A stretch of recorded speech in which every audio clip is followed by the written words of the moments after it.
Hello guys! Isang mapagpalang araw po naman sa ating lahat. So ayan, update po tayo kay Blacky. Ayan po, nakatapos lang niya kumain guys at saka nagpadidi siya. So yung bahay po ng mga tuta doon ay tinanggal ko na yung harang.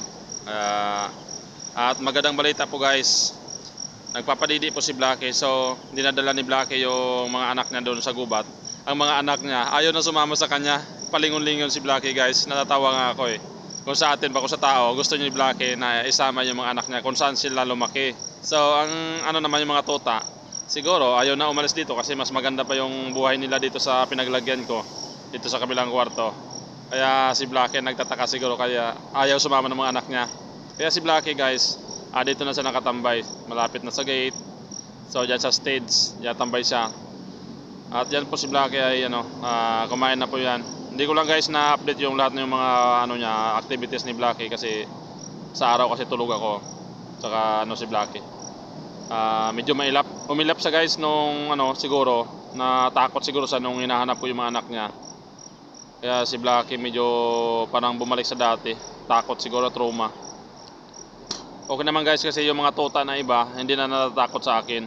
Yung isa nahawakan ko na tapos nadadala ko na doon sa loob ng kwarto ko. At nilaro-laro ko. Pero parang kinakabahan.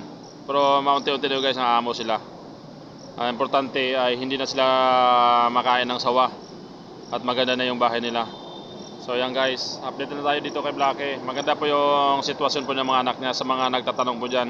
Sa mga gusto po mag-sponsor, sa mga nagko-comment po dyan, ilagay ko dyan sa comment section yung Gcash number ko. Kagaya nung dati. Yung mga willing na po guys yung magbigay ng pagkain para dito sa mga tota at saka kay Blacky. So medyo malakas na rin kumain yung mga anak niya.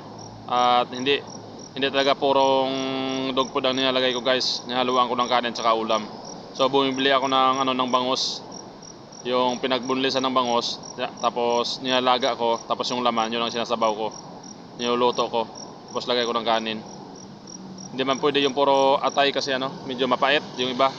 Kaya yung pinagbunlisan ng bangus guys, yung pag natanggal yung yung laman, yon binibigay ko kay Blacky yung medyo niya, yung mga ibang tira. Tapos yung laman niya natira, pag niluto ko, binibigay ko sa mga tuta. Sarap na sarap sila. So ayan muna nahalo ko, tapos konting dog food para masanay ba sila.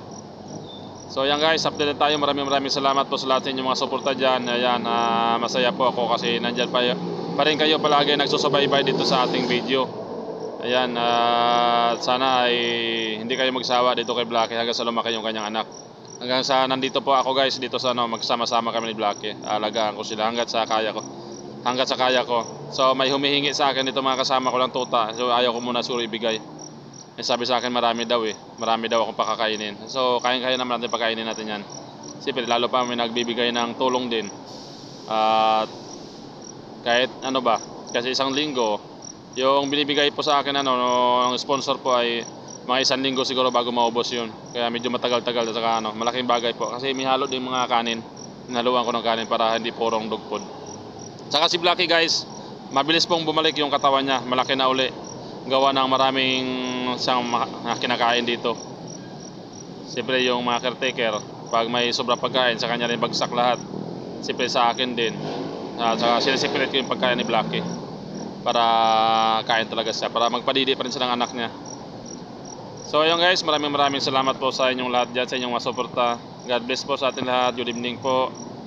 Ayan, kahit sama kayo sa sulok ng ating mundo. Ayan, mega love shout out and shout out po sa lahat ng ating mga OFW.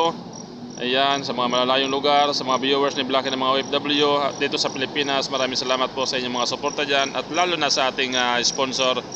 Sana ibigyan pa kayo ng mahabang buhay at malusog na pangatawan. At siyempre more blessings po na darating po sa inyo sa ating mga sponsor niyang mababait na mga dog lover, pet lover, animal lovers. Ayan, maraming salamat and mega love sa totoo. Peace and God bless po sa atin lahat.